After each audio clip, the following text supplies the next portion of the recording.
Some of the best rock songs ever recorded were called too weird, too long, too different, or just plain wrong when they first arrived. Radio stations refused them. Critics dismissed them. Record labels wanted them shortened or withheld entirely. Producers buried them on B-sides. The industry had its formulas, and these songs didn't fit the formulas, so the industry moved on and waited for the audience to do the same. The audience didn't. Here are 8 rock song disasters from the 1970s that were actually great. Number 8. Ophelia by The Band, 1975.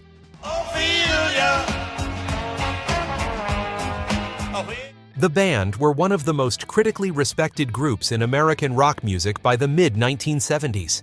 Music from Big Pink, 1968, and The Band, 1969, their first 2 albums, had established them as something rare. A rock group with genuine roots in American musical traditions, deeply versed in country, folk, blues, gospel, and the sounds of the rural South and Midwest. Their ability to write and perform with that depth set them apart. That reputation was real and deserved. It did not necessarily translate to commercial success for specific singles.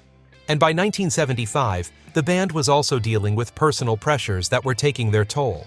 Richard Manuel struggling with addiction, tensions between members that were becoming harder to manage, the sense that the extraordinary creative momentum of the late 1960s had slowed.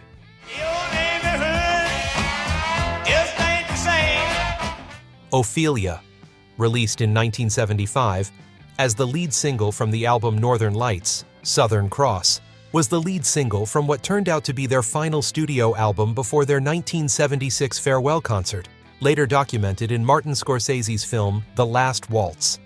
The song was a dense, rolling, joyful piece of rock and roll.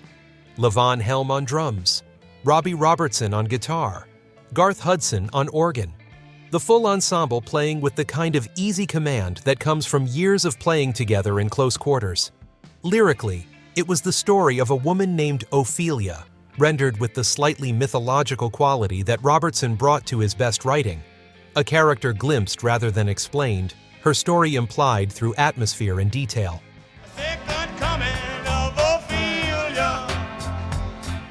It peaked at number 62 on the Billboard Hot 100. In the context of 1975, that was effectively a commercial disappearance for a song from one of the most acclaimed groups in American music. The album it came from sold reasonably well, but the single quietly vanished. What happened afterward is what the word legacy is built for.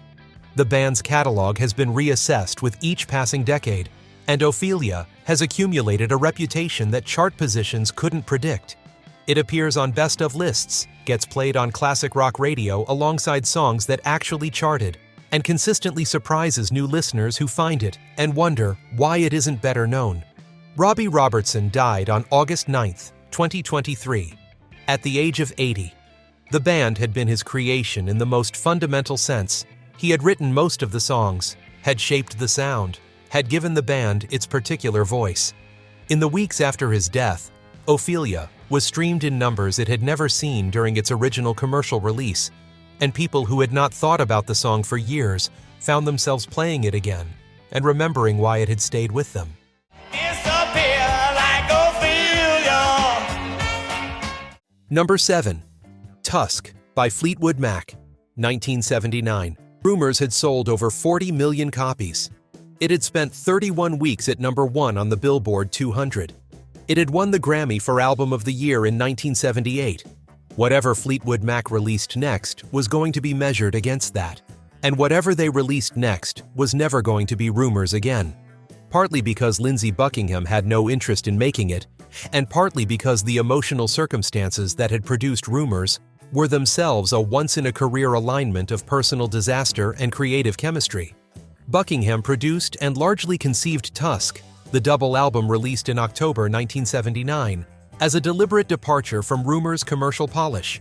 He had been listening closely to punk and new wave, the Talking Heads, the Sex Pistols, the Ramones, and admiring the DIY rawness of what was coming out of London and New York. He wanted something looser, stranger, less calculated. He recorded some tracks on a home 4-track recorder. He brought in the USC Trojan Marching Band to play on the title track. Over 100 musicians appearing on what was otherwise an experimental percussive piece that sounded unlike anything Fleetwood Mac had previously released. Warner Brothers Records spent approximately $1 million on the Tusk project, making it one of the most expensive recordings in history at that point. The title single reached number 8 on the Billboard Hot 100 in the US and number 6 in the UK. By the standards of rumors, the label considered it a commercial disappointment. The album sold around 4 million copies worldwide, a figure that would have represented a major success for nearly any other band. But that was treated by the label as a step backward. Critics were divided in ways that reflected genuine uncertainty about what Buckingham was doing. Some reviewed Tusk as self-indulgent and attributed it to the creative freedom that commercial success had allowed Buckingham too much of. Others recognized it as exactly the kind of artistic courage that a band with rumors-level financial security could afford to exercise. The internal dynamic of Fleetwood Mac during the recording was difficult. Stevie Nicks was dealing with the long-term effects of cocaine use. Christine McVie found some of Buckingham's experiments alienating, and Mick Fleetwood has described the period as one of the band's most chaotic. The passage of time has largely resolved the critical argument. Tusk is now seen as one of the more genuinely adventurous things a major commercial rock band did in the late 1970s, a refusal to stand still in a decade that rewarded bands for finding a sound and staying there. Number 6. I Want You to Want Me by Cheap Trick, 1977. Cheap Trick formed in Rockford, Illinois, and signed to Epic Records in 1976. They released 3 albums in quick succession: Cheap Trick, 1977, In Color, 1977, and Heaven Tonight, 1978, all of which demonstrated considerable songwriting craft and production skill, and generated almost no commercial response in the United States. The band had found large audiences in Japan, where they had become enormously popular through touring. But in their home country, they remained a cult act with devoted followers and no chart presence. The Japanese success was real, and the reception at their shows there had the quality of something approaching Beatlemania, which made the silence in America feel more pronounced by comparison. I Want You to Want Me appeared on In Color in 1977 and failed to chart in the United States entirely, a situation that guitarist and primary songwriter Rick Nielsen has described with the resigned humor of someone who has made peace with an outcome that didn't make sense. The song had been written as deliberate popcraft, hooks layered on hooks, a chorus designed to be immediately memorable, production that was clean and radio-ready. That it didn't reach radio was a failure of promotion and timing, rather than of the composition. In April 1979, a live recording of I Want You to Want Me from a concert in Budokan, Tokyo, captured on the album Cheap Trick at Budokan, was released in the United States. It reached number 7 on the Billboard Hot 100. The live version had an urgency and directness that the studio recording perhaps hadn't fully communicated, but the song underneath it was the same song. 2 years after being released to silence in America, the same composition became a top 10 hit because a live audience in Japan was screaming along to it. Cheap Trick at Budokan eventually sold over 4 million copies and became one of the best-selling live albums in history. The song that had never charted became one of the band's most defining recordings. Number 5. Jailbreak by Thin Lizzy, 1976.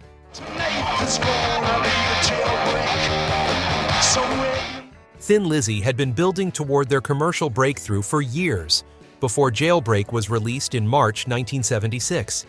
The Dublin band, centered on bassist, vocalist, and primary songwriter Phil Lynott, had released a string of albums through the early 1970s. Thin Lizzy, 1971, Shades of a Blue Orphanage, 1972, Vagabonds of the Western World, 1973, that found modest audiences and critical attention without establishing them at the level their talent suggested they belonged. The band went through lineup changes, commercial disappointments, and years of touring that built their live reputation without generating record sales. The breakthrough started with The Boys Are Back in Town, released as the lead single from Jailbreak in April 1976. It reached number 12 in the United States, their highest American chart position, and became one of the most played rock radio songs of the year. The recognition was overdue, and the band received it with the energy of people who had been working toward it for 5 years.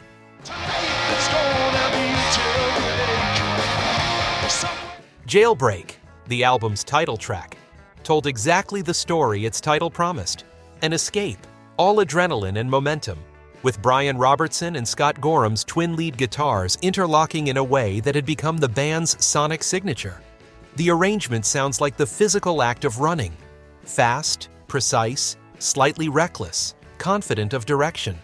Lynnett's bass played underneath it with the authority of someone who had spent years developing exactly this sound. The single peaked at number 31 in the United Kingdom and number 83 in Australia. In the United States, it did not chart at all in any meaningful sense. For a song from an album that contained a genuine top 20 American hit, that was a quiet performance. What Jailbreak had that chart numbers couldn't measure was durability. Classic rock radio adopted it and kept it, playing it alongside The Boys Are Back in Town, as if they were equals, which sonically and compositionally they were. Lynnette died in January 1986 from pneumonia and organ failure related to drug and alcohol use at the age of 36. The full scope of his contribution to rock music has been recognized with increasing clarity in the decades since, and Jailbreak is consistently among the songs cited as evidence of what he was capable of.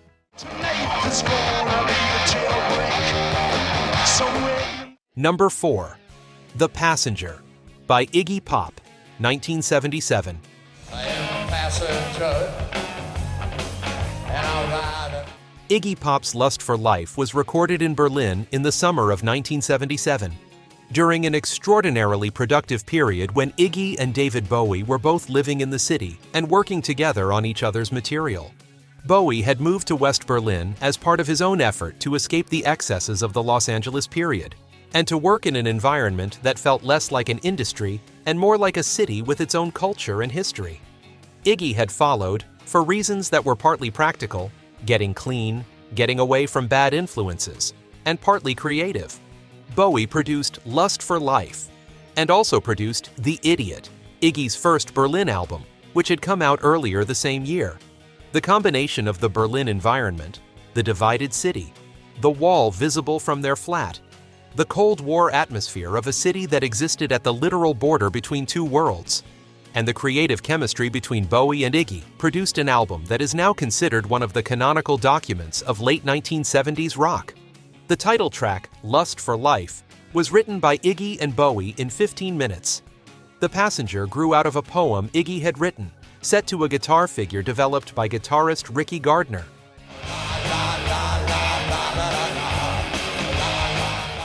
The song was not released as an A-side single. It was buried on the B-side of Success, the second single from the album, which meant it received almost no radio promotion and almost no commercial attention when it was released. A song that has since been used in countless films, television programs, and advertisements around the world. That is one of the most recognizable pieces of music Iggy Pop ever made, was treated as filler.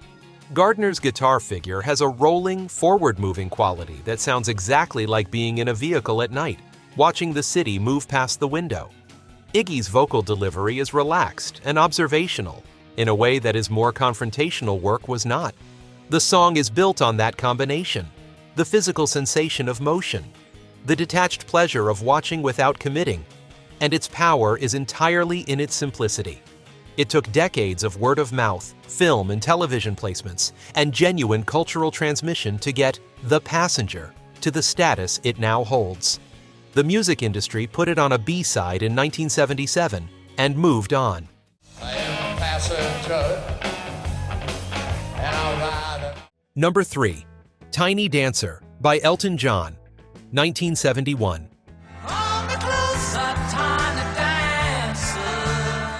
By 1971, Elton John was one of the most commercially successful artists in rock music. His debut U.S. album, Elton John, 1970, had reached the top 5. The follow-up, Tumbleweed Connection, had performed similarly. The album Madman Across the Water, which contained Tiny Dancer, was his fourth U.S. studio album in roughly 2 years. He and lyricist Bernie Taupin were in an extraordinary productive run, and it seemed like almost anything they released would find an audience. Tiny Dancer was released as a single in January 1972 from Madman Across the Water. It ran 4 minutes and 21 seconds, long for commercial radio of the era, though Elton John had released longer songs before. Despite his commercial standing at the time, the single peaked at only number 41 on the Billboard Hot 100. Radio stations largely passed on it. It was not released as a single in the United Kingdom at all. For a song from one of the biggest artists in the world at that specific moment, that was a genuinely quiet commercial performance. Count the headlights on the highway. Taupin has said in interviews that he wrote the lyric as a portrait of Los Angeles in the early 1970s, specifically of the women he encountered at concerts and in the music industry. The combination of bohemian freedom and quiet aspiration that characterized a specific moment in California's rock culture. His then-wife, Maxine Feibelman, is considered one of the inspirations for the central figure of the song. Elton John's piano arrangement is one of the most purely beautiful things he committed to tape in a career full of them. The melody builds gradually. The dynamics shift across the song's 4+ minutes in a way that rewards attention. The song's second life came gradually and then emphatically. Cameron Crowe used it in his 2000 film Almost Famous, a scene on a tour bus where musicians and crew members begin singing along to the song on the radio. Their shared exhaustion and genuine affection for each other expressed through the music, rather than through anything they are able to say directly. The scene became one of the most cited examples of a director using music to capture the emotional texture of an era. It works because the song does exactly what Crowe needed it to do. It opens people up. It introduced Tiny Dancer to a generation that had been born after it was released. The generation that had been listening since 1972 never needed the introduction.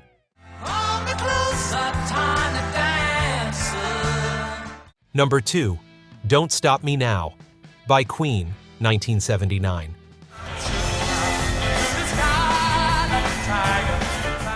Queen's jazz album was released in November 1978 and received mixed reviews. The band was accused by some critics of musical excess and theatrical self-indulgence, charges that had been following them since Bohemian Rhapsody, and that the news of the world and jazz albums had done little to dispel in certain critical quarters. The album's promotional campaign included a nude bicycle race in New Orleans, which generated attention of a kind that complicated serious engagement with the music. Don't Stop Me Now was released as a single in January 1979 and reached number 9 on the UK singles chart. In the United States, it received minimal promotional support and essentially disappeared commercially. The song's history since then is one of the most striking reversals in the catalog of any major rock band. Freddie Mercury wrote it as a kind of personal manifesto. The words were about his life at that moment, the pace he was living at, the intensity with which he was pursuing every available pleasure. Brian May has spoken about performing it in the period after Mercury died of AIDS-related complications in November 1991, about the specific difficulty of playing a song whose joyfulness was real, and whose excess had contributed to consequences that nobody was celebrating. Mercury died at the age of 45. There's no stopping me. I'm burning through the sky. The song's streaming numbers tell a story that no one in 1979 could have predicted. On Spotify, Don't Stop Me Now is consistently Queen's second most streamed song, behind only Bohemian Rhapsody, which spent 9 weeks at number 1 in the UK and became the most streamed song of the 20th century. A song that peaked at number 9 in 1979 and received no meaningful US chart performance has been played more than a song that topped the UK charts. A 2005 survey commissioned by a British chocolate company asked respondents to identify the perfect feel-good song based on scientific analysis of musical characteristics, including tempo, key, and major chord structure. Don't Stop Me Now was their answer. The song that barely charted in 1979 was, by multiple methods of measurement, one of the most emotionally effective pieces of music recorded in the decade that produced it.